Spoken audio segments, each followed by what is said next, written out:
And you can't see my screen yet, but I think now you can? Yes. You can? Yep. Okay. All right. I'm moving your pictures there so you can see. Okay. So I'm going to get rolling, guys. I'm doing this a little bit different this time. The hope and prayer is that these get better and better and more helpful for you. We're all over the place doing all kinds of things, just like Tate said, and we're trying to hone it in. Really, my heart's desire is to give you as much wind in your sails and tools and equipping to carry the work that we're doing, to impact the church and to unlock them. So that's what this is all about. I've got a bunch of stuff in here, but I want you to feel free to interject at any time with a question, a thought. This is largely training, but we are all training each other. So your input matters. And I'm really saying if you've got a question or thought, please jump in. Sound good? Good. Okay. One thing you'll notice on this slide, which isn't new, is this part here at the bottom. We're recognizing, and I'll talk more about it later, but there is the opportunity to really engage the global impact here. Go Project overall is doing all kinds of stuff across the country, and I hardly even think about it, to be frank, because there's just so much that we're doing. And so I'm trying to start conversations and draw everybody into the bigger story. There'll be a lot of implications for that. But I just want you to know that you might start seeing this stuff more often, because I want people to ask about what it means to care for the orphan internationally. How do we create jobs? How do we create revenue to pour back into orphan care? Those are things that are a piece of this story. So have that in your mind, and we'll talk more about it later. Our agenda, I sent it out to the other day, and these are the 4 big rocks. I'm considering this as a format moving forward so we can just kind of stay organized. But these are the categories that we're going to go through. So let's start by... Say again? Real quick. Sorry, this is Chris. Yeah. My bubbles are in the way of the slide. Anybody else have issues with that? No. Mine went to the bottom. If you grab, I just grabbed the bubbles and pulled them down to the bottom. And that came in the group. I can move the bubbles around. I'll move the bubbles. Thank you. Sorry. I never quite get them completely out of the way, so I feel you. You need 2 screens if you want to be super cool, and then you can move the bubbles to your other screen. Mine don't go over. Oh, yours don't go over? My bubbles go over. Oh, Yeah. Go up and down. That's it. Okay. whatever. Everybody lean. That's Take it over. Okay, this is our agenda. Let's crank in. What God is doing, there's people from Arizona, Kansas, Texas, Missouri, and Oklahoma on this call right now, which is awesome. There are more people doing what you're doing in Ohio and in North Carolina, and Georgia is about to pop. I think I said, I may have shared a few weeks ago, that I think we've identified the right person to play your role, which is critical. We are learning that unless there's somebody operationally blocking and tackling and doing the heavy lifting that you're doing, stuff doesn't get done. And we're learning that the hard way in some places, like in Ohio and North Carolina, there isn't anybody firmly in your seat. And so because that's missing, things are not going nearly as rapidly as they are where you are. So in Georgia, we found the person. We've got funding. DFACS is what they call it. That's their child welfare is on board. So we are moving strong there. And I'm just bringing you into that because you're part of that story. Things get better and better every new state that we go to because of the things we learn from what you all have been doing. So be encouraged. There's awesome stuff happening across the country. I want to show you some stats. These stats are old now, but they're really important. When I say old, I mean that these numbers were grabbed like January 3rd, I think, or January 5th, something like that. But these particular numbers are what we're going to use. These units of measurement are what we're going to use to help shape what we're doing. And I want you to be aware of them because in every region, we have these same metrics. These are just the ones for across the country. And so some key things that really matter, is the number of coordinators. I mean, right now we show 38. There's more now, but as of January 6th, there was 38. These people are key to what you do, and we want to get more and more equipped coordinators however we possibly can. That's a really big number here. That's a very important thing. Another thing to look at here is the number of requests versus responses. The big story is the church is responding by and large, right? You should be encouraged that the church is responding. We didn't know that for sure would happen when we got going, but we know for sure now that that's what's happening. It doesn't mean 100% of responses are getting met, or requests are being met, but a high percentage are. So this is good. I want you to be familiar with these metrics because you'll see them more and more, but today the intent is just to cast them out, just to let you see the big picture a little bit. Any questions before I click on? Okay. Hey, Adrian. Yeah. What's the time? How long is? I mean, I know a little bit of history there, but when did things start really getting rolling? I guess is this over a year period of time, Yeah. 2 years period of time, 3 years period of time? So the launch was March of 2015, so less than a year ago. The pilot started in August of 14, so 5 months-ish of a pilot in Austin, Texas, but nothing else happened anywhere else until March of 15. So I would consider March 1st, 2015 as like our official go-live date. Wow. Yeah. Yeah, it's pretty Amazing crazy. and scary. I know. Okay. These metrics matter even more because this is really about the impact. This is the effectiveness. This is like the fruit of what's come from your labor. And we talked about this number before, children impacted. That number now is like 1,350 or something like that since this was taken. It's just amazing, guys. I mean, Derek and I sit here and we see everything, which is sometimes a blessing and a curse, right? Because you think you get a lot of emails? We get all of your emails collectively. So, yeah. But it's awesome to see requests come in that are closed and the church met the need. I mean, super overwhelming. And so I celebrate that all the time. It's also awesome to know that the church is responding at a high rate.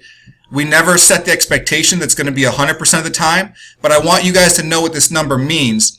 This number includes all of the requests, even the open ones.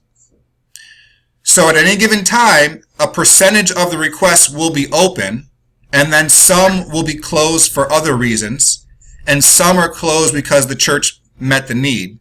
Well, that's what this is. So I'm saying this will never be 100%. Because there are always going to be open requests. And you should just understand that that number is that's what that number is, right? It's all the pieces of all the requests ever. Okay. We will talk about these future metrics later. I just want you to know that we are thinking about what this looks like at tier 2 and 3. We're thinking about what it looks like when we have regular active community gatherings. And so that's in here as well. Just important for you to know that we're going to be measuring that over time. Right now, you should know that these agency ratings and church ratings, that's phenomenal. I mean, we make the workers give us feedback, and they do on every single request. And churches, it's optional. But some good stuff is happening. I mean, this is a reflection of what the church is doing and what you guys are doing in the field. And so be encouraged by that. And then lastly, Tate, you got a question? I do. One of the feedback from our church partners was, is there a way to capture a percentage of total percentage of time those feedback forms have been completed versus For the church. like 100% would be the total time that it's been sent out, and what percentage of time is it actually getting completed By the church. Yeah. by either the church or by the agency partner? That's a specific stat that one of our church partners asked for. That's good feedback. because it is a phenomenal statistic. But what would be more compelling is saying 80% of the surveys that we sent out are actually coming back completed, and then we're getting a 9.2. Yeah, no, that's a great thought, Tate. I'll tell you, on the agency side, it's 100%. Wow. Because we make them answer the question. So you can take that to the bank. On the church side, Okay. yeah, on the church side, it's more like 10, maybe. I don't even know the number for sure. It's pretty minimal. Yeah, and the reason is because we haven't really honed in that process. And I talked with a guy a couple days ago about that, and he gave me some good ideas. I need to flush them out a little bit, but I think we can increase that number. And if we got it to 40, that would be awesome. So if 40% of the time the church voluntarily gave us information about what's going on, I'd be thrilled with that. But we got to get there. Okay. It's good. Yeah. This last number here, guys, is important. We should celebrate it, but we don't need to hang on to it too tightly. It's crazy to know that every request that gets met by the church, the average is $327. So what that means is that when churches say yes, whether it's a bed or a crib or electric bill or exterminator or whatever it is, the stuff that's actually in the request, they're telling us the value of that. And it's $327 as an average. That's great, because when you start scaling this and you start thinking about 50 requests a month, 100 requests a month, 1,000 requests a month, there's so much power in the church. There's so much resource in the church that's getting unlocked here.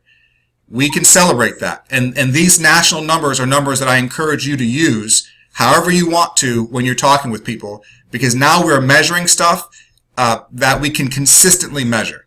It's not like here and there. Good? And Adrian, I did some of those numbers looking up what the cost of things would be, and I went really conservative on those numbers. So over time, that number I'm absolutely sure will rise. Yeah, that's a great point, Audrey. And this is not all the other stuff that happens, right? We know that so much happens beyond the very first request with when people get in a relationship, and those stories are coming in, but we can't measure that. That's just like stuff we'll see in heaven, because we just can't. There's no possible way. So this is the bare minimum, and you're right, it's low. Other thoughts or questions before I click on? Are you going to be posting this to OneDrive so that we'll have it available? Yes, that's a great question, and I will make sure that this presentation gets loaded so you can use it however you want. But this data is dated. It's outdated already. It's just as of January 6th. We'll probably get into a cycle. Well, I'll save that for a few minutes. We'll get to that in a minute. Good. Okay, that's the full picture. These are the key things that we're going to measure. You will start seeing this kind of thing more and more often as we lead the ministry, right? These are the key metrics. I just want you to be aware of it. I'm excited and celebrating again what God is doing. So this goes back to your question, Chris. This is estimated value by quarter, and this is children impacted by quarter. And so we started the pilot August of 2014, so Q3 and Q4 of 14. We launched in March, so Q1 of 15 is when it really launched. And this is what's happened month or quarter over quarter, both on the financial side and on the children impacted side.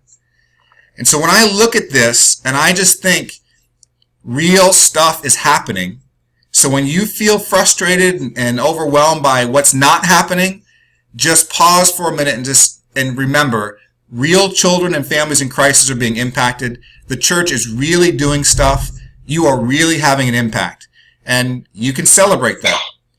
That is an amazing feat of what's going on. So I celebrate with you guys. This is pretty awesome. Pretty awesome.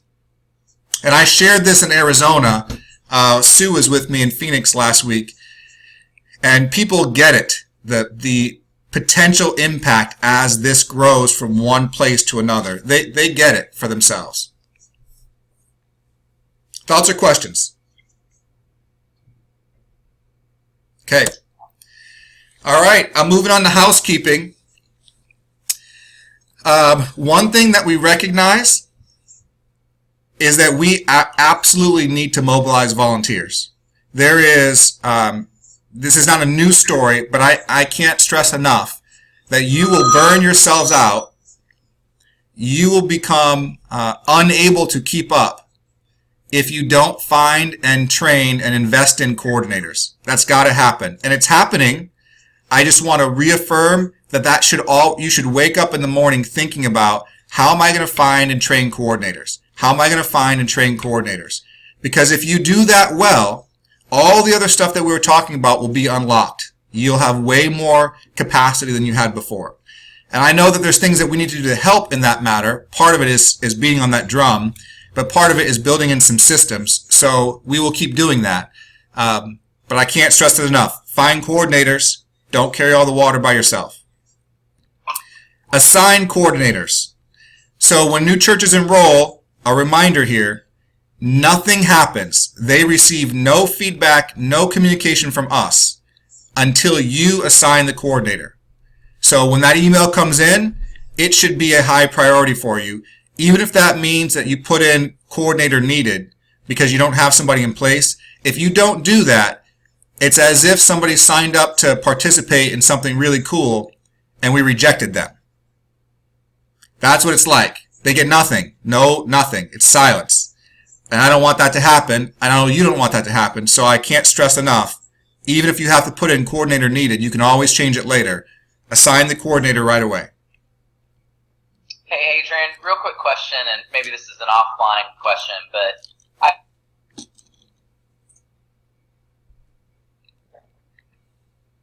assume anything with them and not assume anything. Are they on emails? Are they getting things? Chris, you broke up. I only heard the end of it. So I guess the question I have is coordinators. What all communication do they get once we assign them to a church? Great question. They get copied on the monthly updates.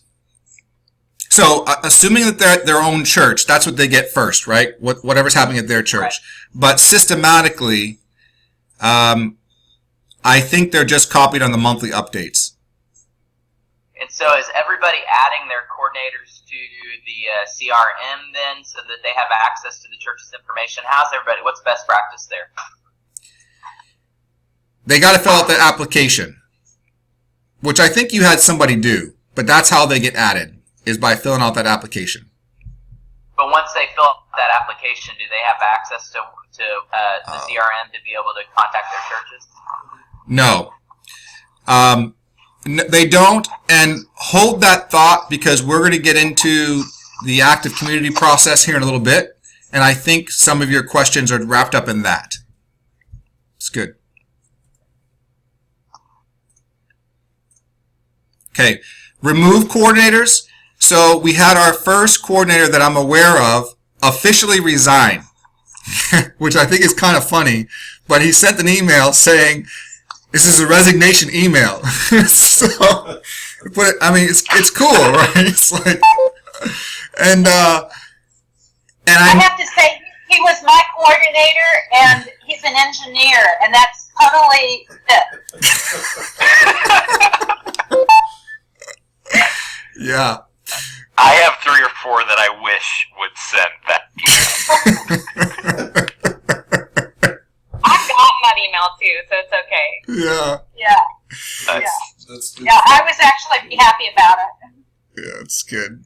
Look, it's going to happen. This is not a lifetime appointment, right? We know that, and we're figuring stuff out, and so we shouldn't be offended. And if we have to have hard conversations with people to say, you know what, this might just not be a right fit. There's work to be done, but this role, lean on the role description that really kind of lays it out. And if that's not who they are and what drives them, then it's okay. I mean, this is not a lifetime thing. So as that happens, the best thing to do is just notify Derek, and Derek will remove them from the coordinator stuff, so they'll be out. But we need to do that because we don't want them hanging in there thinking that we've got coordinators in place when we really don't. And we need to reassign churches who are assigned to them. And as we do these active communities, all this will become more and more important. So I'm beginning to stress it now. Okay. Everybody good with that? You want to remove somebody? Tell Derek. That's step number 1. Kristen? Did you have a question? No. Okay. I can't hear you anyway, so it's fine. You can do sign language if you want. She's probably muted. Yeah, you might be muted, but I can't hear you. Can you hear me now? Hey! I was muted. Yeah. It's all good. Okay. Sue, back to your question about presentations. I've not done a good job of this, and I haven't even asked you to do this, but we've created a folder on the OneDrive specifically for presentations. And it's called Regional Manager Presentations. I will add stuff to that, but I really want to encourage you to add stuff to that you're using. Anna, there's a couple things that you've made that are in that folder now, and it's fantastic. So I appreciate that. I want to encourage everybody, when you create something, put it there so that other people can see it, and title it with your name first. Let's just get into that habit. Like, put your name first, dash, whatever the presentation's for. And that way we know where it came from and who's using it, etc., so we can learn from that person. When I was in my previous company, we had a team of people kind of like this all over the country, and we would share presentations all the time. And we all learned from that process. You grab things, you use this, you use that, and it leverages our capacity quite a bit. So, on the OneDrive, Regional Manager Presentations, put your name first, dash, whatever the presentation is. Good? Who has one now that they could load soon? Who has one that they're using? Leela has one. Okay. Volunteer. I've got one. I don't use that. I personally just use the website to go through everything. Okay. We made one. Tammy and I made one together. And it should be out there. I thought it was out there. I can't seem to figure out how to put stuff out here for everyone, so I'll have to bug Derek about that. Add it to the list. Derek likes it. Derek had it on email. I know, but I feel I'm looking at all these bubbles. Everybody's got to be bugging Derek. I know. And Derek has the hardest job.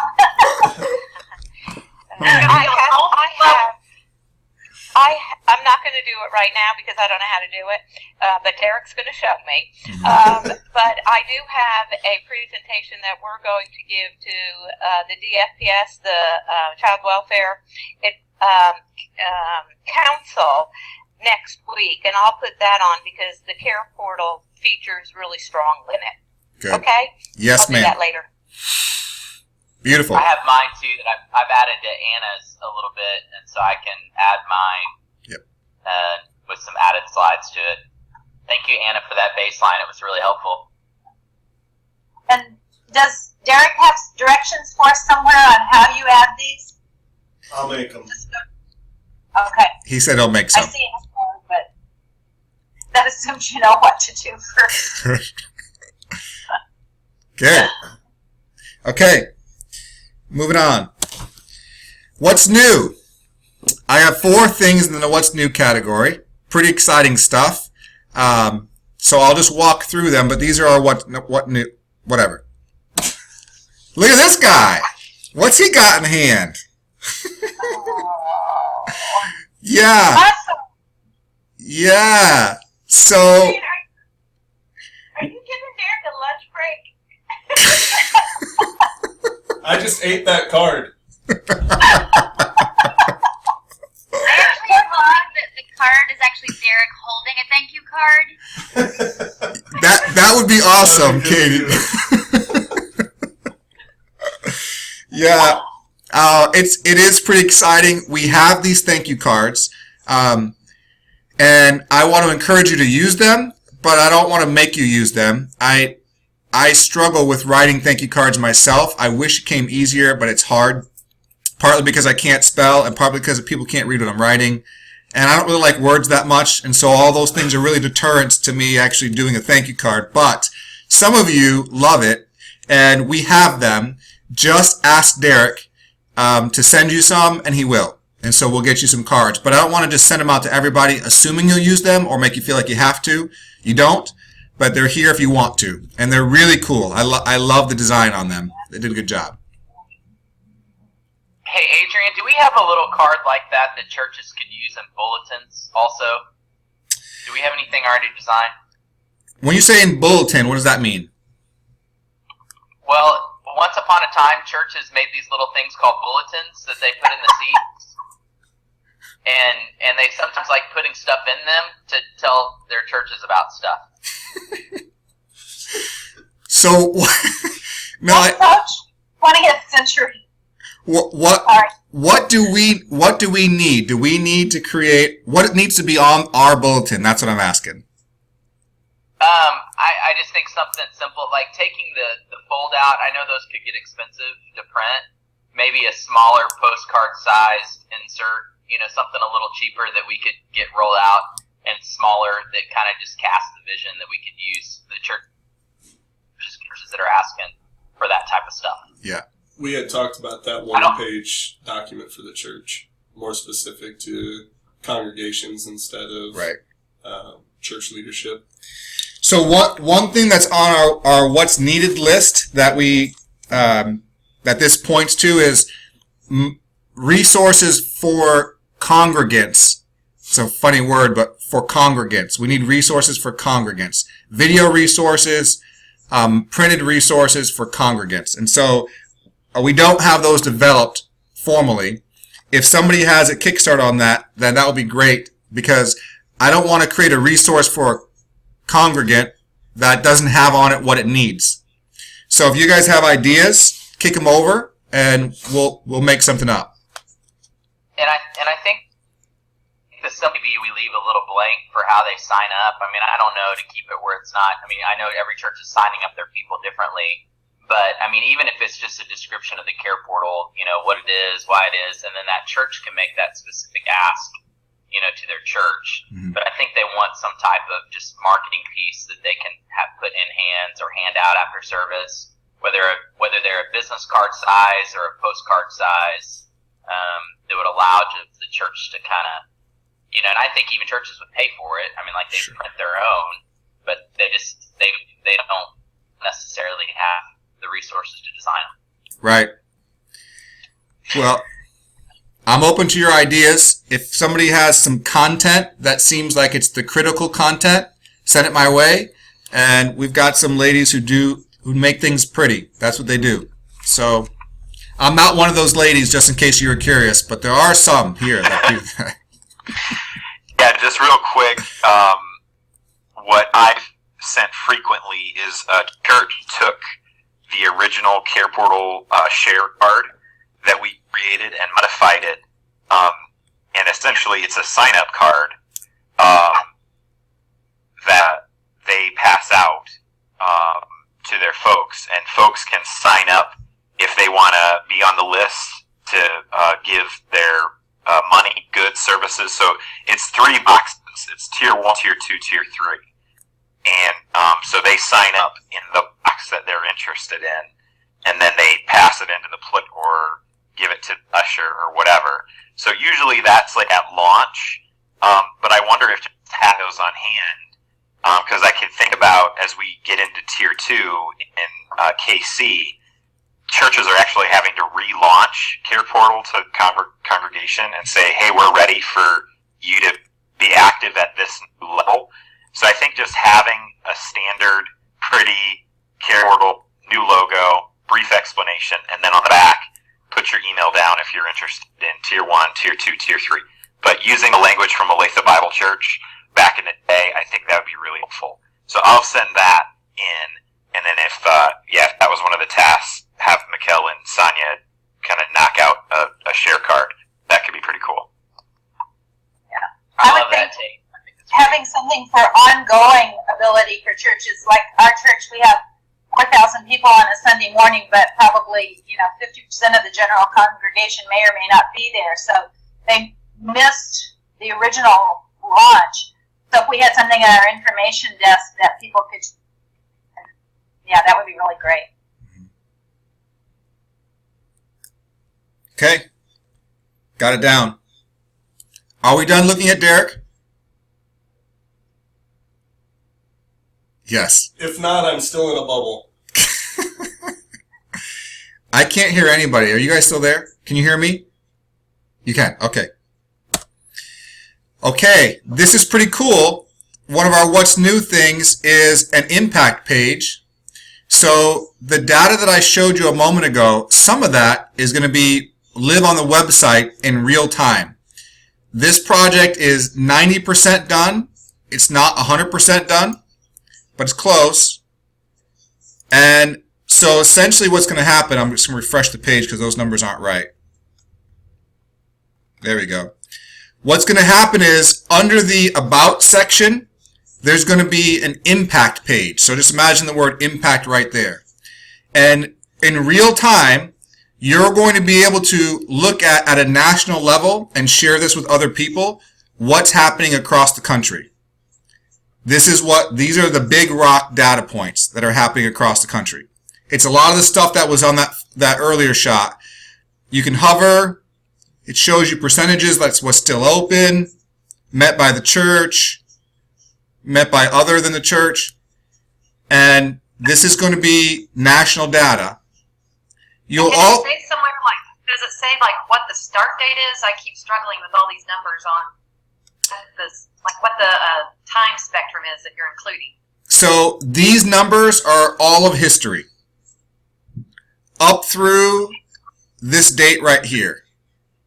Since March or since August? Yeah, great question. It's really since August, but there's so little data from August on that it's really. It doesn't really have much of an impact. Some, but not that much, right? Because the pilot was just small. It was a pilot.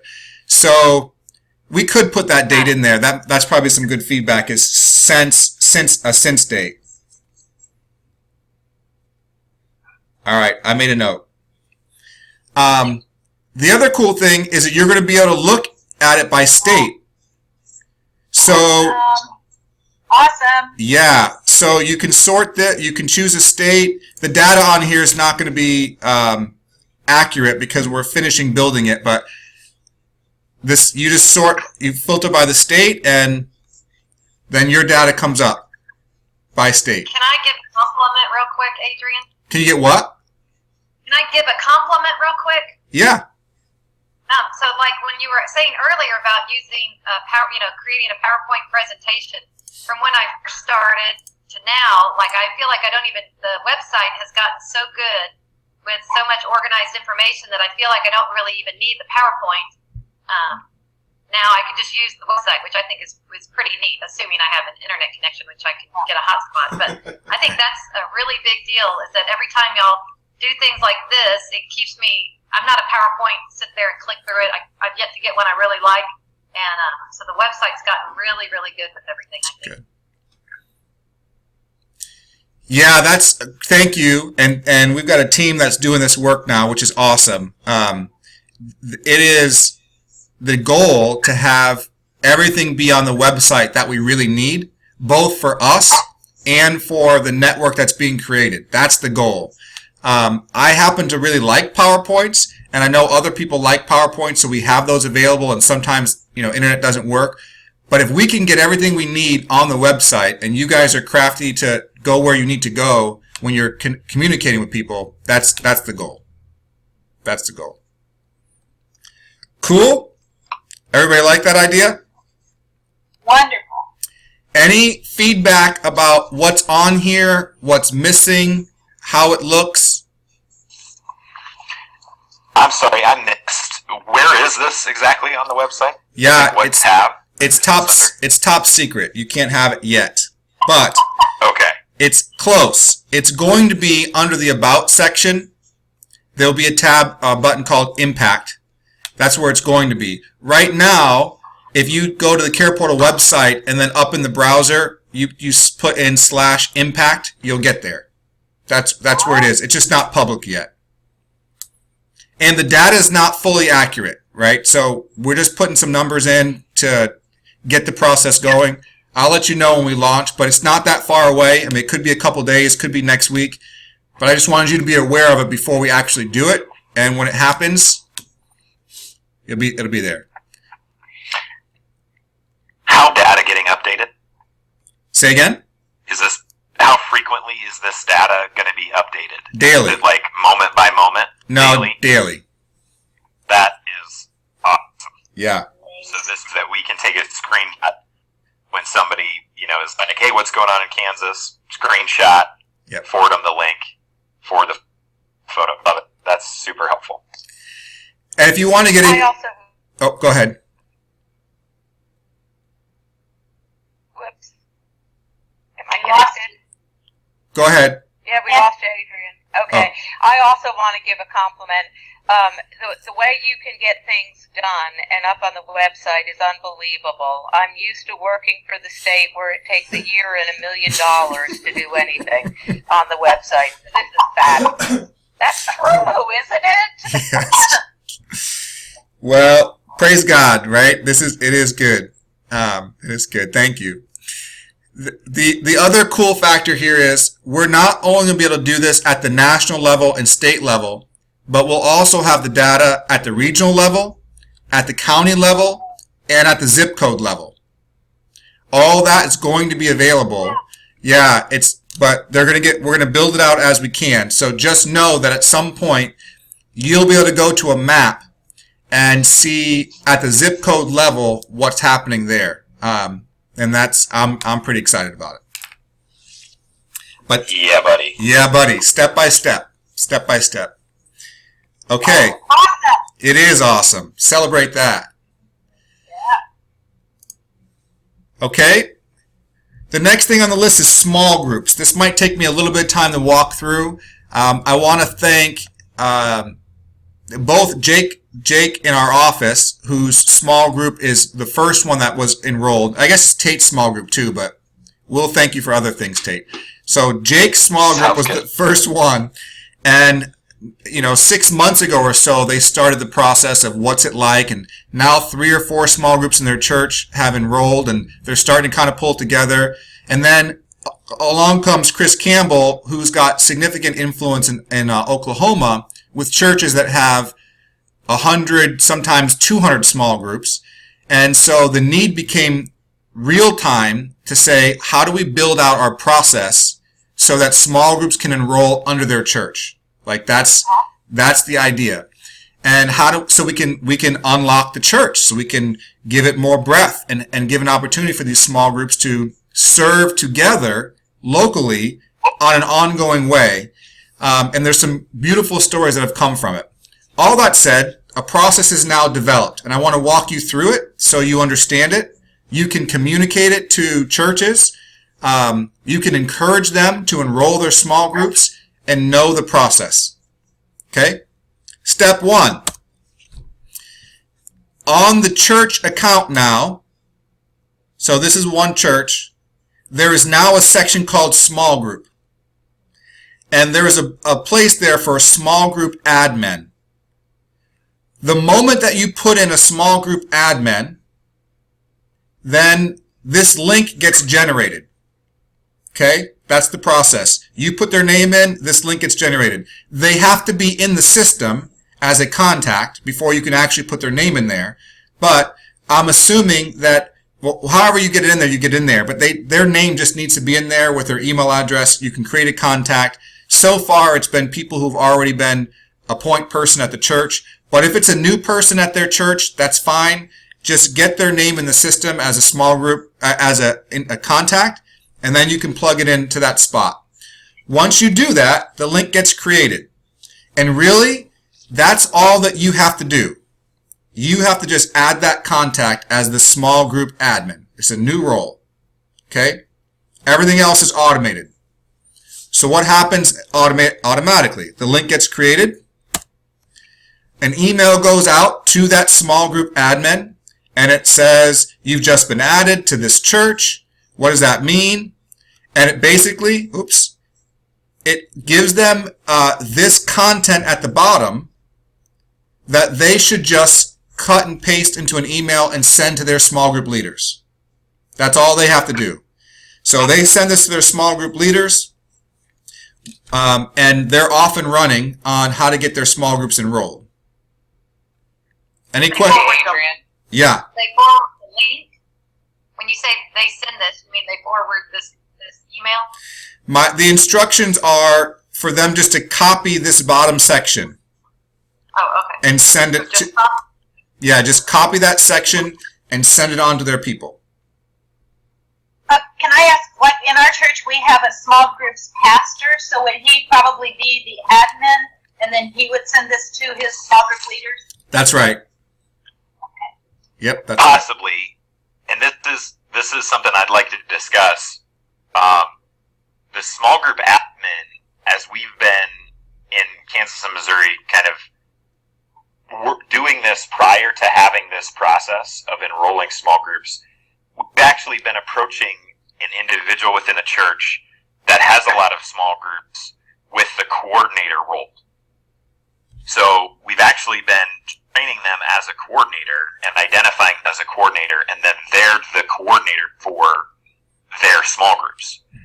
Is that still a good approach, or do we need to rethink how we're having that conversation with these individuals? Yeah.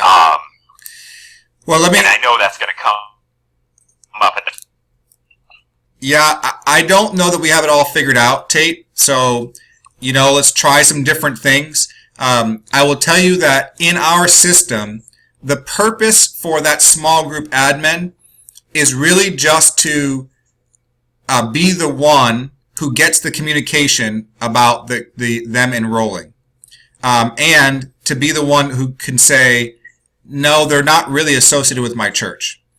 So let me walk through this and have that thought stay in your mind, because I don't know if that's the right person or not, and it probably is going to vary from one church to another. So let's keep going, and then we'll answer that question maybe. So they send this link. Just by the way, the reason why it's in here twice is because this link is broken, not literally broken, but it doesn't all highlight when it comes out of the system. And so it's embedded in there, but if for some reason that doesn't work, then they have both, and they just have to send them both on. I just want you to be aware of why they're there. It's the same link. This link is inside that shortcut, but that's why we do it both. Okay? So when they click on the link, then the form comes up for them to enroll. And you can see that it has some different language on it. It says small group info. It has the parent church name. It has a space for the small group's name, and then for them to select their size.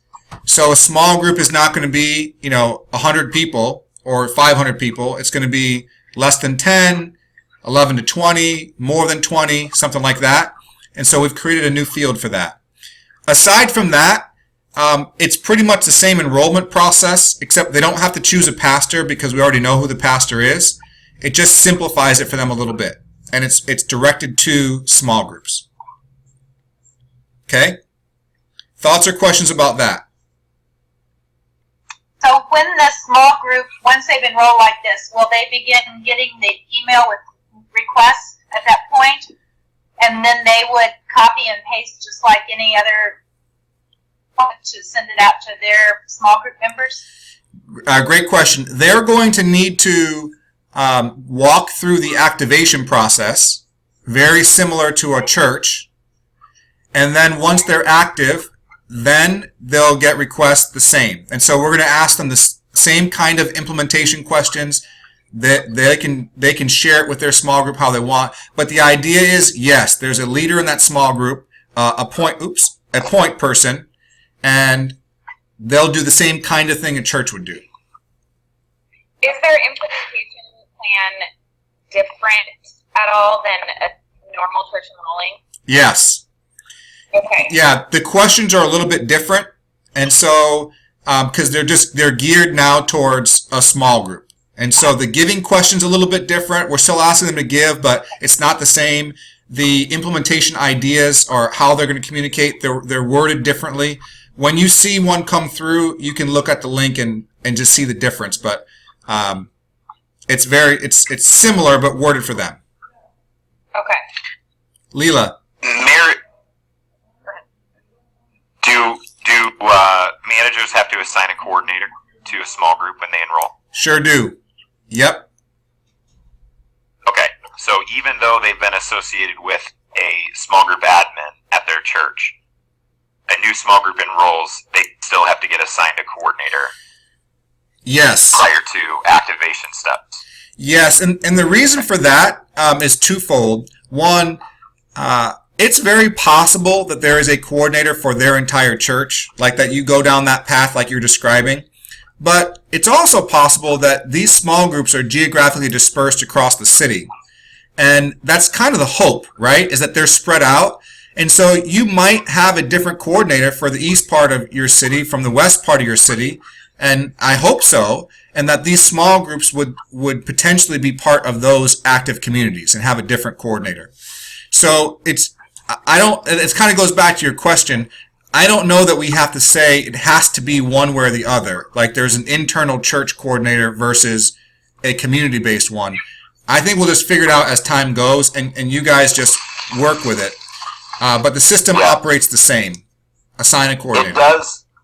It does really help me answer my question, because we've been having this discussion for quite a while with the managers in Missouri and Kansas, and the general feedback has been, and Katie and Kristen, you can chime into this, and Tiffany as well, the general feedback has been that the small group participating with another network of churches is actually healthier.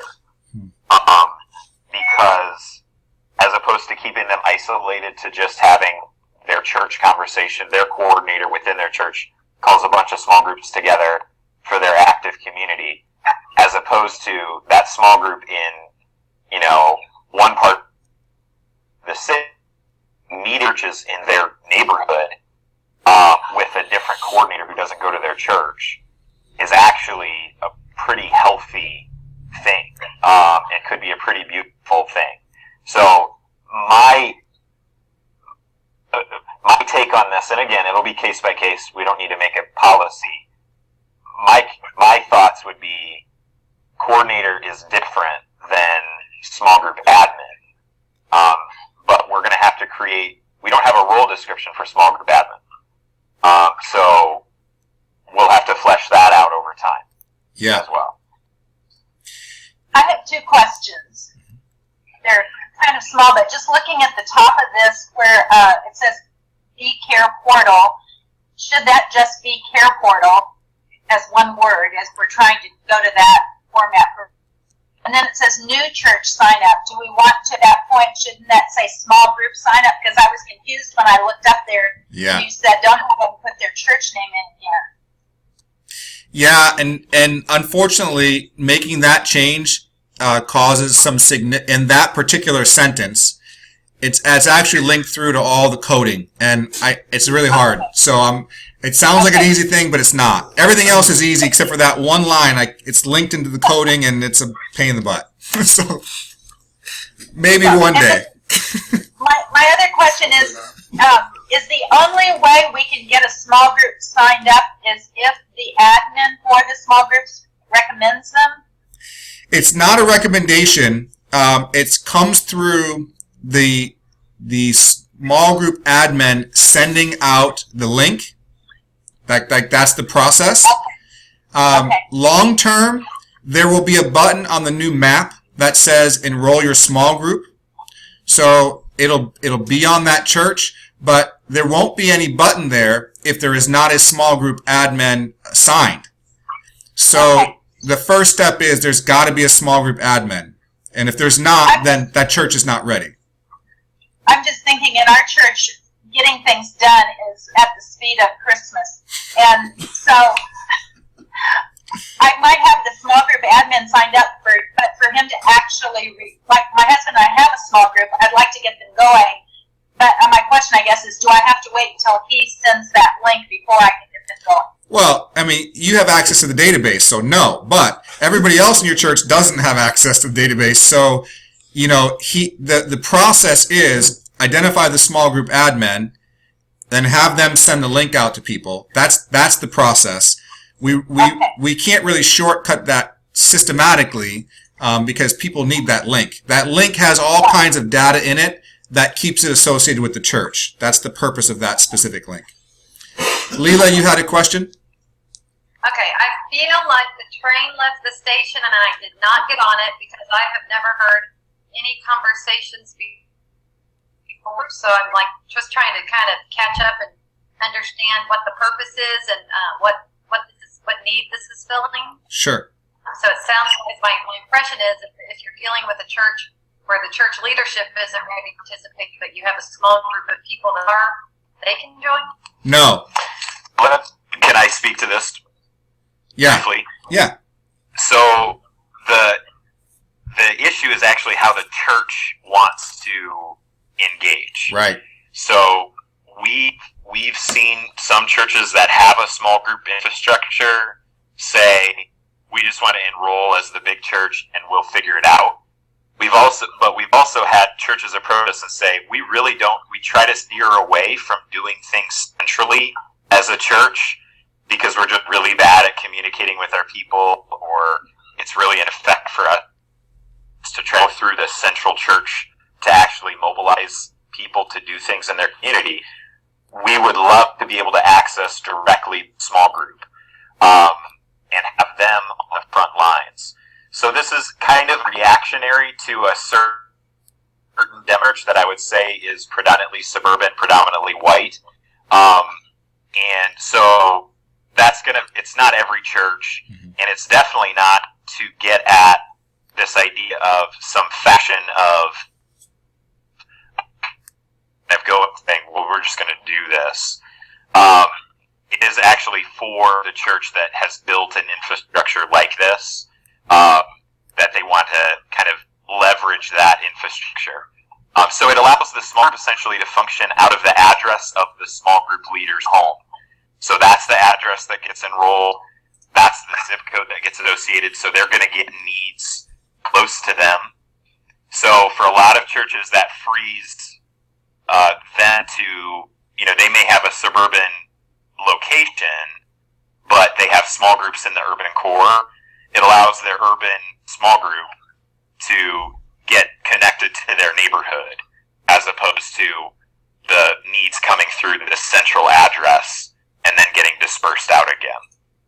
So, like, for example, there's a church in our area that's about to do a Spanish-speaking church plant. So that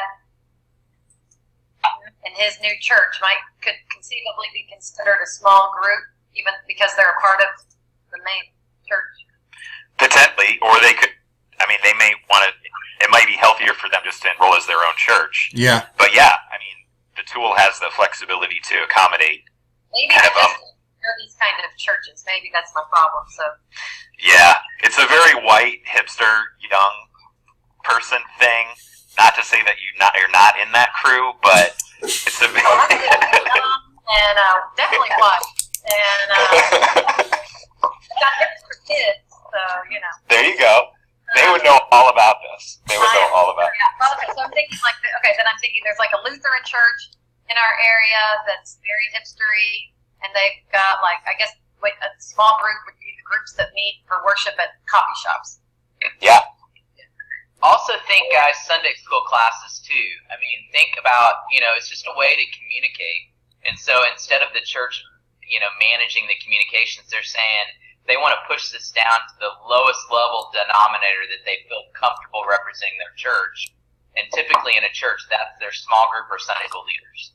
And so it's just a super that's why I was asking, so is it a side, are we, is the church doing it or not? Or is it just there's a person that's got a small group and they want to join Care Portal and they No. can I think the church is dictating the strategy, and the church is saying our strategy is to meet the needs of our community. There are Sunday school classes, adult discipleship, and there's not a tool on the market like that. That's the other thing, just to encourage you guys from a small group pastor hat.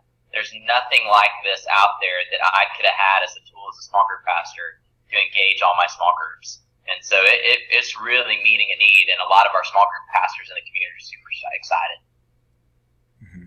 And Leela, for our area, it would be something like Gateway Church. Okay, where it's a huge mega church out on McNeil Road, and lots of small groups all over the city. Got it. Thanks. Austin Stone would be another example. Mm-hmm. Yeah, well, thank goodness we finally got them back on board, but they keep, yeah. Anyway, I'll talk to them. Yes, I'm very excited about that. Let me drill in just to make a. But anywho, okay, I think that helps me. Let me drill in to put an exclamation point here. Our intent is not to bypass the spiritual authority of the church leadership. That is not our intent. We are not doing that. What we are doing is we're saying to the church leadership, hey, how do you want to implement? Here's another way you can. If you have small groups as part of your infrastructure, here's an opportunity. If you want to go to your small group leaders, or your Sunday school leaders, here's an opportunity. I'm just putting an exclamation point that we are not bypassing the parent church has to exist, has to be on board before small groups can get created. Good? Good. This is wonderful. Well, I'm glad you like it, Sue. Okay, last piece of this, I think, is when a small group does enroll, this email goes out to the small group admin that says, hey, this person in your church just enrolled as a small group leader. If they're not from your church, if this is not legit, then you can fire them. You can disenroll them, right? Like you press this button and the world blows up. It's a way for the church to say, stop, no, this is not part of us. And we just want to give them that power to do that. It goes back to my point. This is really under the authority of the church leadership and not some sidebar thing. Cool? The other big selling point, guys, too, on this is the church's small group's address doesn't show on the map, right, Adrian? Right. So that's going to be some pushback, people. They don't want their personal address on the map. So make sure you know that it won't have a personal address. The small group will show up on the map, but on the new map, nobody's address is going to show up anyway. But on the current map, the small group's street address is not there. Yeah. Okay. May I ask, Chris, did you say you are a small group pastor? Yeah, that's been my background. I'm no longer at my church, but I was at a church of about 2,500 adults in small groups, about 150 groups.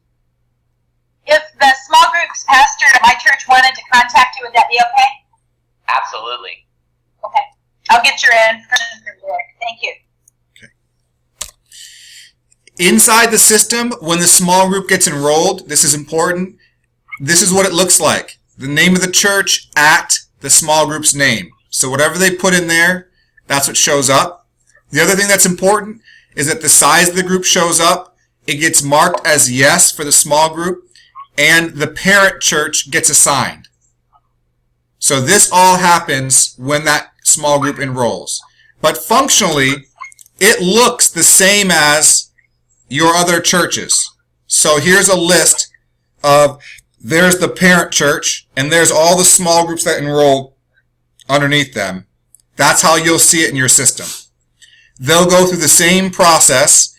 You can see this one's complete, this one's still at step one, complete, same exact process. Different words, but same process. Okay? And there's a new chart that when you click, here's a chart name, Small Groups by Church. When you're looking at your view, you'll see that any church that has small groups, it'll roll up. You'll get to see how many they have, and that's pretty cool. Okay? I'm not saying this becomes your new focus. I'm saying it becomes an option. And use it how you need to. Just know the process. All you have to do is identify a small group admin and add them. That's your step. Everything else takes care of itself.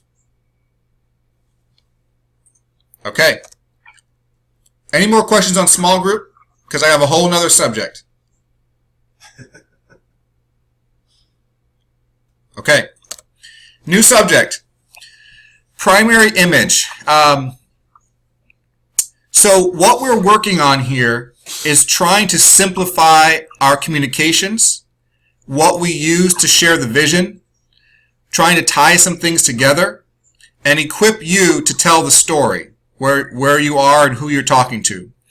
And we know that the technology is the easiest thing to explain, but we also know that everything is way beyond the technology, right? The team and the network are critical pieces, and without those things, the technology doesn't do anything. And so we're trying to put it all in one place so you can have a conversation with people and have them understand this is what's going on, right? This is the full scope of the ministry. So I guess I need to be quiet for a moment and just have you look at this and then start asking the questions that come out as you're looking at it. Because I'm looking for your feedback. This is like literally 15 or an hour ago, I got this, right? After some scrubbing, but this is kind of beta test 1. I want to hear what you think about using this when you're talking with people about the ministry and how they should be engaged. Give me some thoughts.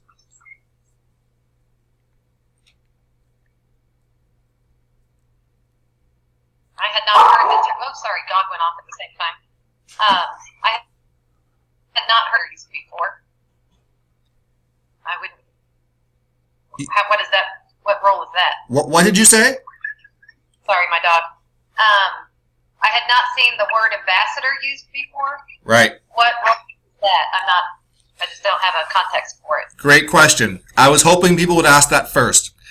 So one of the things that we're understanding is we have developed a really strong operational infrastructure, right? So me, you, everybody on this call, we are all the operations side here on the left. Even the point people. It's very operational in nature. But this is a really spiritual matter, what we're doing. And we know that the engagement and leadership of pastors is critical to the process. And so what we haven't done a good job of is identifying key pastors who would become ambassadors so that they would help carry the water. They would be part of the story. They would see themselves in this as very relevant. We have Bishop Blake as the national ambassador, right? That's what he is. He has played all of these ambassador roles starting in his church, and then in Brownwood, and then across Region 2 and 9, and then across the state of Texas, and now all over the country. He is a pastoral ambassador for the orphan. And where we have other people like that, we'll take Tiffany's husband, Todd Blancett, as an example. He's playing an ambassador at a regional level right now. Where we have those people in play, so much more happens than when we don't. And so what we're trying to formalize, we haven't done it yet, but we're trying to say we want to engage and have a place for key pastors to be ambassadors across this network. And that's what that represents. I just had a pastor call me yesterday and because he helped me deliver some stuff, and that's like the perfect person for this. And because he just called me in the middle of the day and said, I was thinking about you and thinking about Care Portal and wanted to know how I could be an encouragement. So that kind of. Amen. He totally gets it. He's hook, line, and sinker. Yeah, so that's the perfect kind of thing for him. So what we need to develop are role descriptions for these pastoral ambassadors at each level. And we're not quite there yet. But between now and then, feel free to engage pastors and say, we need you at a minimum to encourage other pastors. At a minimum. There's more to do, but that would be a minimum. to encourage other pastors, to invite them to the party, to carry the spiritual authority in their circle of influence. That's a minimum. Good. Other thoughts and questions? I think this is great. But one of the things that I can't hear you. I can't hear you, sister. Oh, okay. I don't know about it. Getting closer. Yell at me. Turn up your microphone. Hello.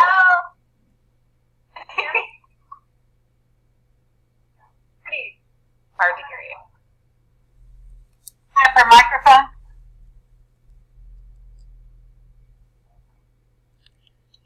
Top left, click on the phone image. Then click on the call via internet circle.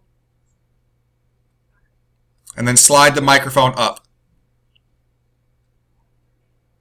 Right, can you hear me better now? Yeah. Much better. One of the things, I was doing a presentation the other day, and this image is a little bit overwhelming. There's a lot to dissect if you're just talking on just to lay people. And so one of the things that I value is if you, I think for the state and central office, even though that's not a lot, the concept that I'm really trying to hone in on a local level is just those first two tiers. If there was a way just to put a simple diagram of 10 churches and one person, this is really nice. But I think that for the kind of presentation I've been doing, there's a step in between this full diagram and what we really want them to grasp. I totally agree, Anna. I think this is a little bit overwhelming when you're just introducing it to a church. So unpack that a little bit for me. Are you saying what needs to go on there? I just need something simple that says, volunteer coordinators, this is the image of your realm of influence or what you are in charge of, and have a simple image for them. Because they do get I think they get overwhelmed with this. And then for the churches to see how our active communities are organizing, to see the structure within their own community. And it doesn't really speak to, I don't know, it just doesn't speak to what I'm saying verbally. Yeah, think about, Adrian, think about zooming in on this. Right. Think about zooming in towards the top and slicing out like a small triangle. And then imagine it like a PowerPoint flow. You start with 10 churches, coordinator, ambassador, and that's it. Then you click to next slide. If you're presenting to a group that wants to go that direction, you click to the next slide, and it blows it out to the regional level, and it shows a slice at a bigger track, and then it's like you're from a tiny little triangle with just 10 churches and an active community, and the key players zoom out to the region, zoom out to the state, zoom out to the country. Is that what you're saying, Anna? Absolutely. I think that this is a really great big picture, but our typical conversations, or at least my typical conversations, that they're really not concerned further than their community. Okay. Good thoughts. Was this intended to be a slide for a presentation, or is it intended to be something printable? Can you guys hear Derek? Yeah. So how would we use this? Well, the way I think is arranging things, right, is to put the information out there so that you can use it how you want to, and try to make it as simple as possible. But your point is well taken. The audience matters. So this would be, I would use this in a presentation to help somebody understand the scope of the ministry. But what you're saying is, I need somebody to understand the scope of their role in the ministry more than I need them to understand the whole thing. And that's kind of something different. So as much as I'm trying to simplify, I don't want to overcomplicate things by trying to simplify it. So maybe a separate piece is what's necessary. Yeah, I'm not sure I answered your question, Derek, but I'm trying to process where would you use? Let me ask you, where would you guys use something like this? In what context?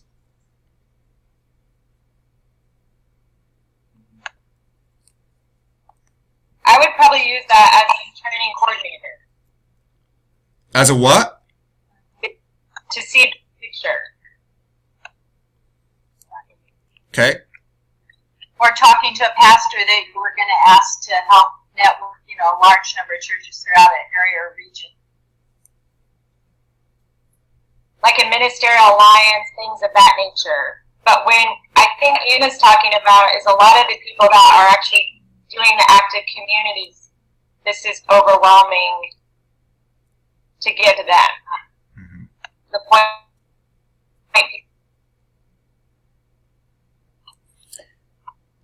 Did you say point people?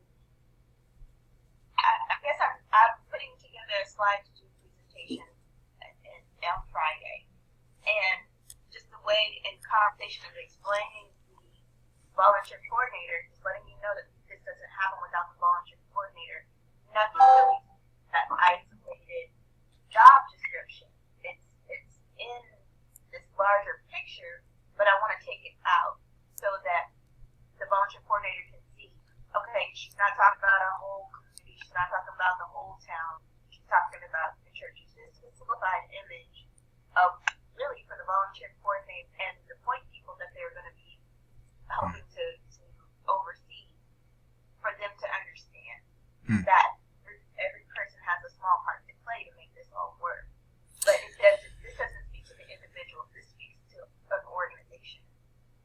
So, To me. yeah, I understand what you're saying. It does speak to the organization. It doesn't speak to the individual. That's right. Okay, that's good feedback. Anybody else have thoughts or feedback?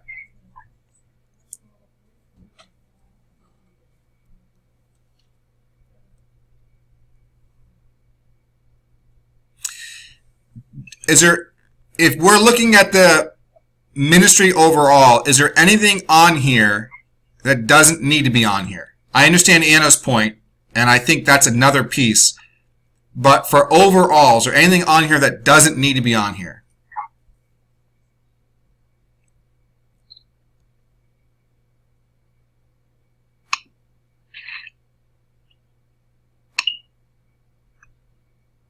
Looks pretty complete to me.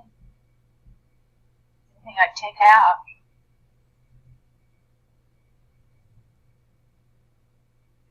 I do really like that it has a very clear vision of each meeting, which I think in the past there's details, but it's still been kind of like fuzzy, especially as we're planning them. Like, what exactly do we need to cover? And I think this like simple mission statement, so to speak, is really helpful.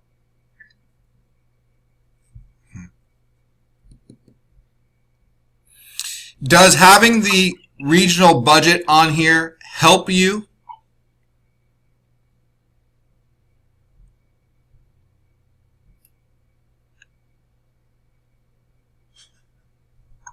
I, of course, always worry about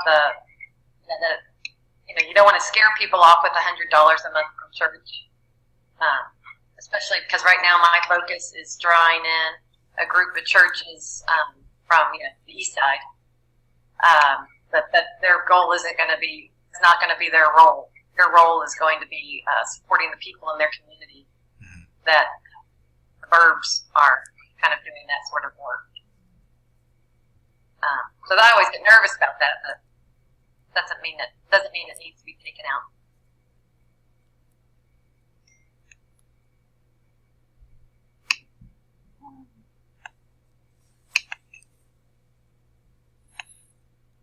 Other thoughts?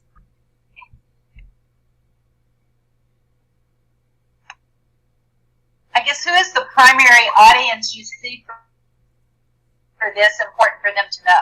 Yeah. So the first audience is you, right? It's for you to really understand how all this fits together. That's the first audience.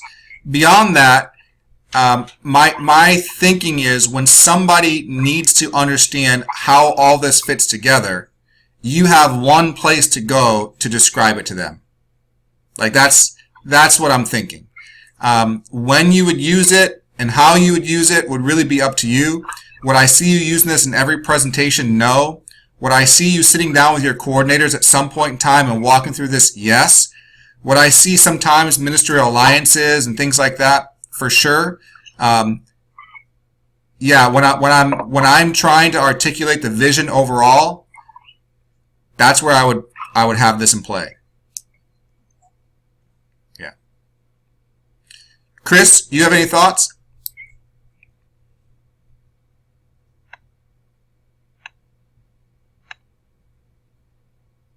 Can't hear you if you're there.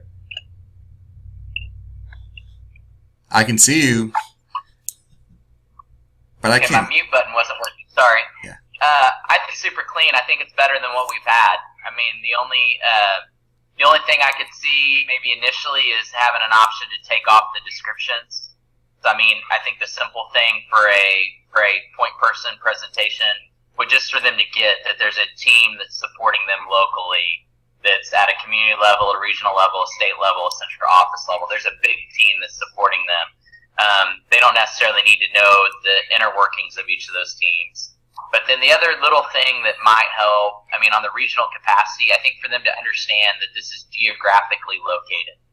So, you know, key relationships to support 100 churches in a geographical locale or something like that might be helpful to clarify that we're not talking about states of 100 churches. We're talking about small little huddles and geographical locales of 100 churches.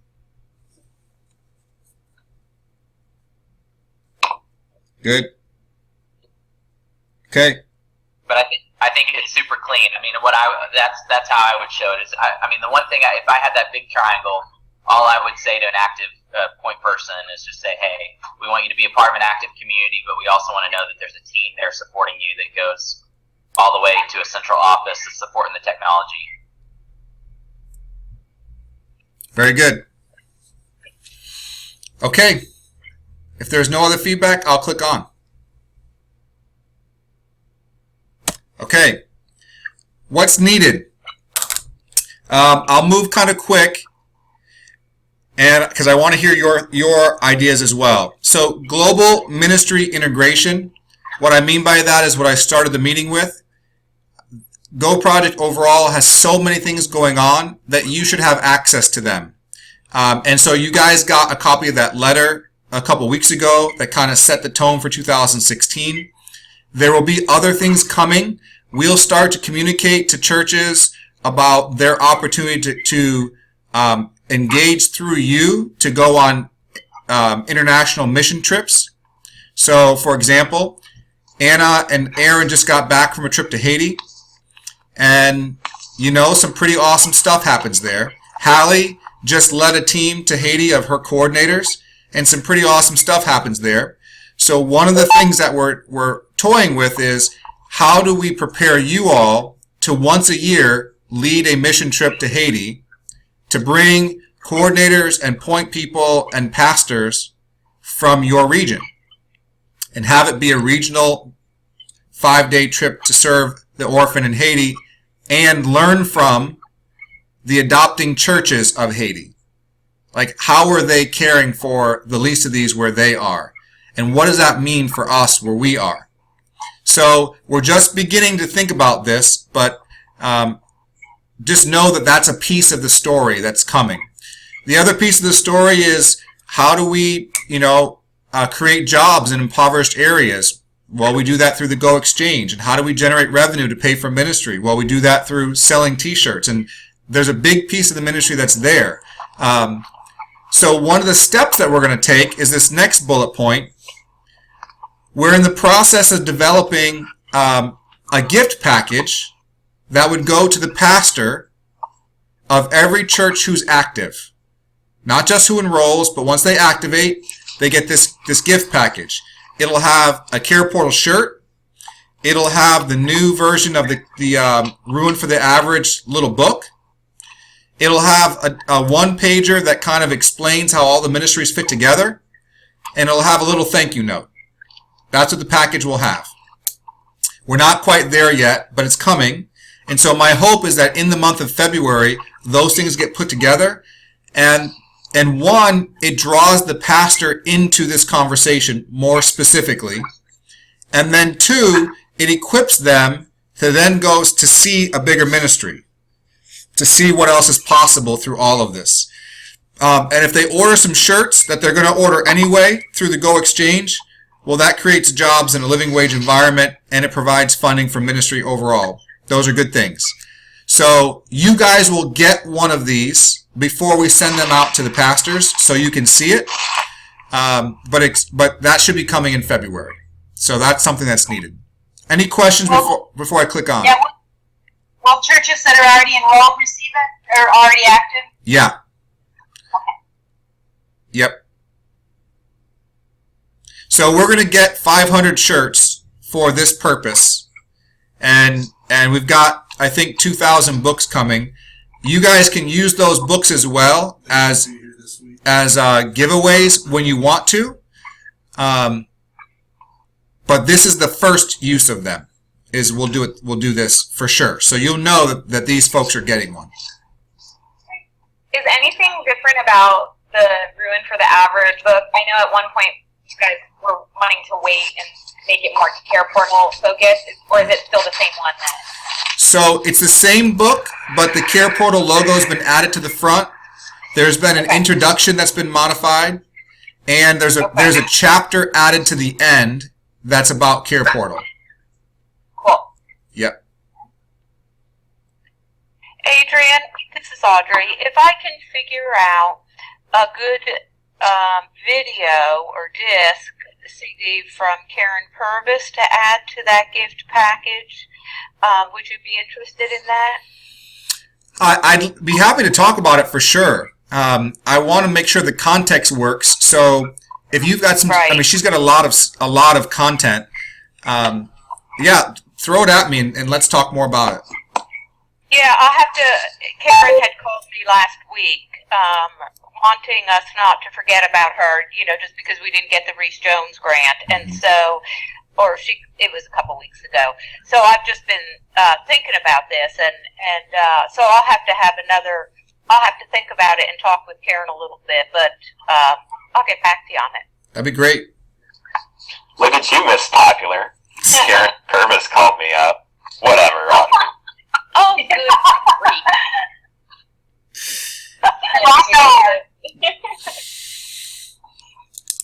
We didn't hear you. I'm jealous of you, that's all. Yeah. Oh, good grief. I think that would be amazing. And I think that would be, if Karen did a video specifically for pastors about creating trauma-sensitive culture within their church, that would be that could be a game changer for this whole conversation. If they watched it. I think it would require her to do something new, though. I don't know if that content is developed already.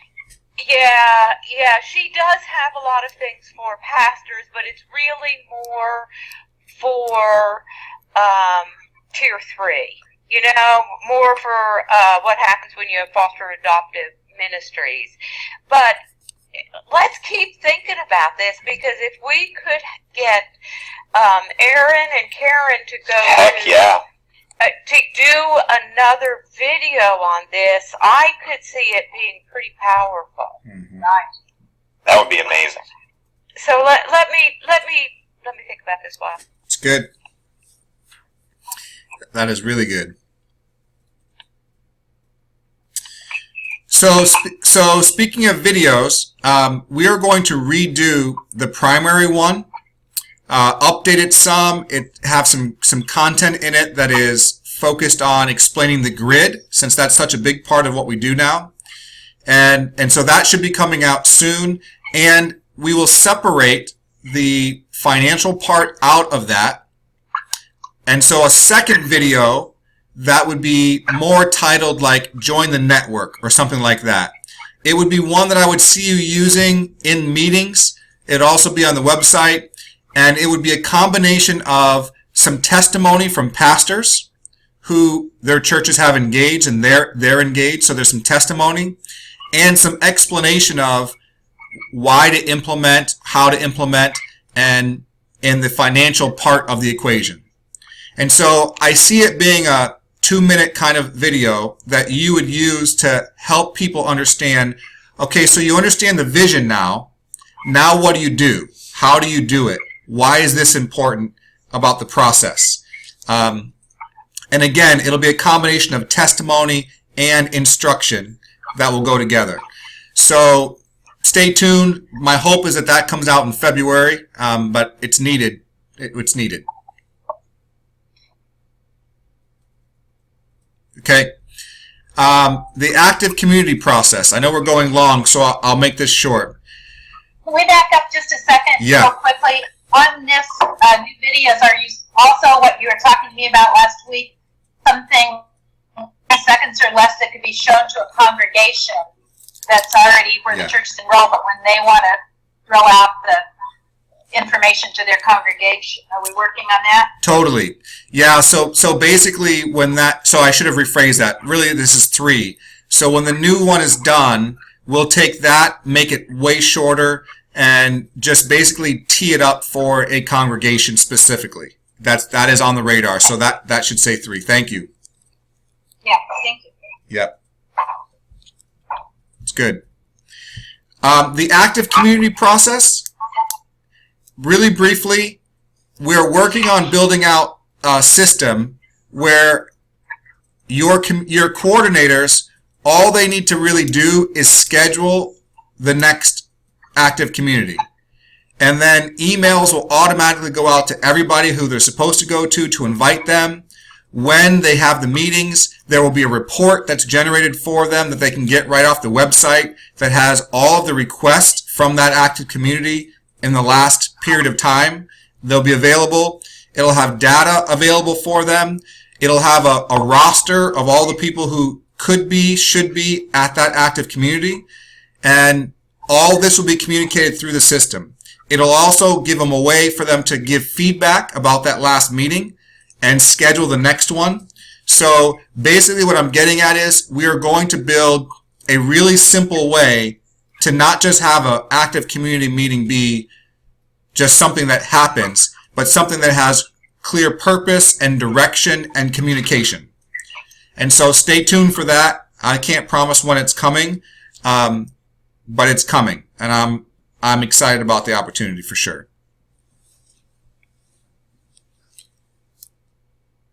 Thoughts or questions before I click on? You guys all froze on me. Maybe.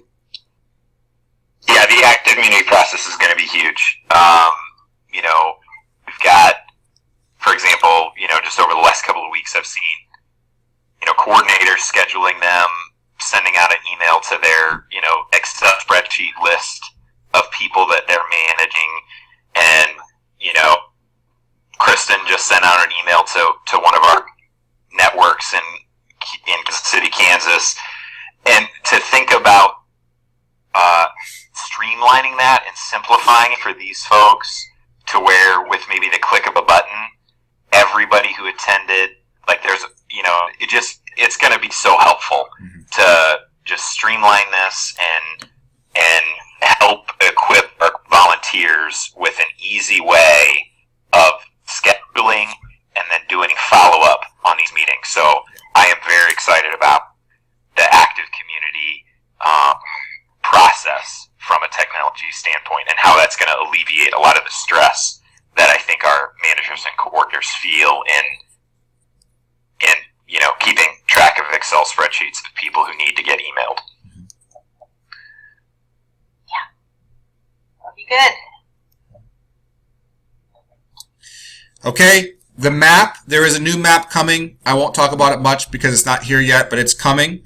The current map is mostly functional, but if there are glitches in it, we're just not going to fix them because there's a new map coming that I think you'll love. And now for your thoughts. Are there other things that you think that we need? We covered a couple.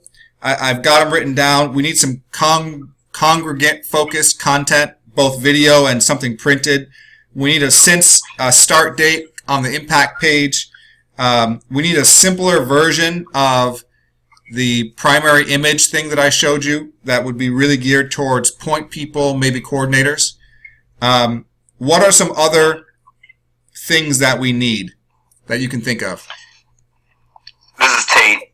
On our end, something that I continue to hear from managers is training kits. So the idea of having a pre-packaged way very easily of knowing when they're headed into a coordinator training. This is what I need to have ready to go. This is what I need to walk through. The same for a coordinator to have like a pre-packaged, this is what a coordinator needs when they're headed into a coffee shop meeting or even a church informational gathering. So just for everybody's information, on my end with my managers and central office, I'm trying to package so that with a click of a button on OneDrive, you can pull up the 5 key files and a PowerPoint need for the training that you're headed into. And so that's something that I'm working on. We'll need your input. I'm hoping we can have this package so the next time we have one of these phone calls, we can at least start to walk through and see where the gaps are, what needs to be filled in. I just realized, like, playing the role of a coordinator and manager at times, having to pull individual files from OneDrive and remember which ones I need and which ones are going to be important, it's challenging as opposed to being able to click a single button and have, oh yeah, I need to walk through these 4 documents. And so, anyways, that's something that we're working on, hoping to have some kind of prepackaged kits ready to rock and roll, depending on who you're training. The question I have based on what you were just saying is, do volunteer coordinators have access to OneDrive? No, they're going to have to get it from you. So we would have to get the information to them. Yep. Yeah. And on scheduling meetings, are they to do that, or do we do that for them? You mean like what kind of meetings? Like on the events section of the webpage, is that what you're talking about?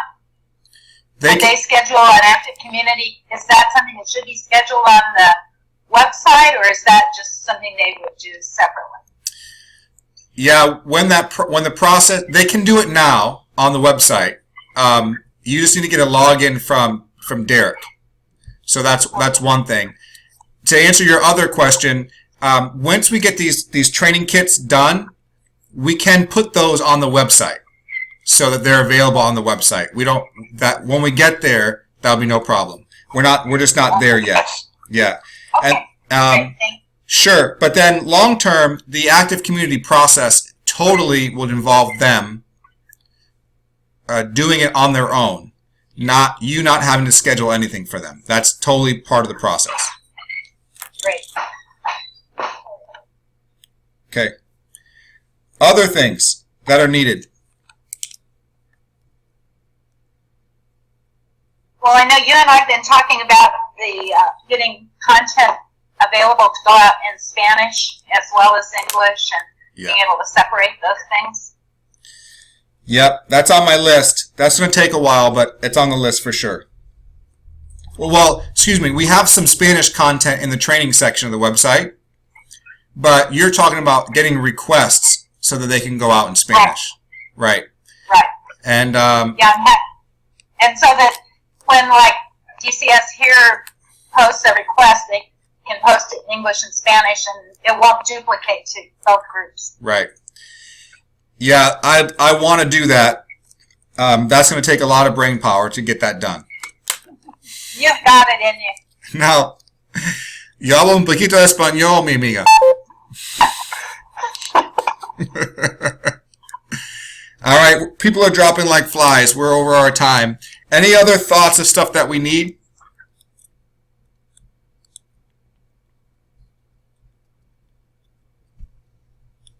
We good? Okay, that was a lot. For anybody who's really, really excited, I have recorded this, so you can watch it again. Anyway, hey, Where did we find that? I don't know yet. I don't know. Okay. Yeah, could you email that? Could you email it specifically to Hallie? She requested that it get emailed to her. Yeah, I got to figure out how to do it, and then I'll send a link out. Be good.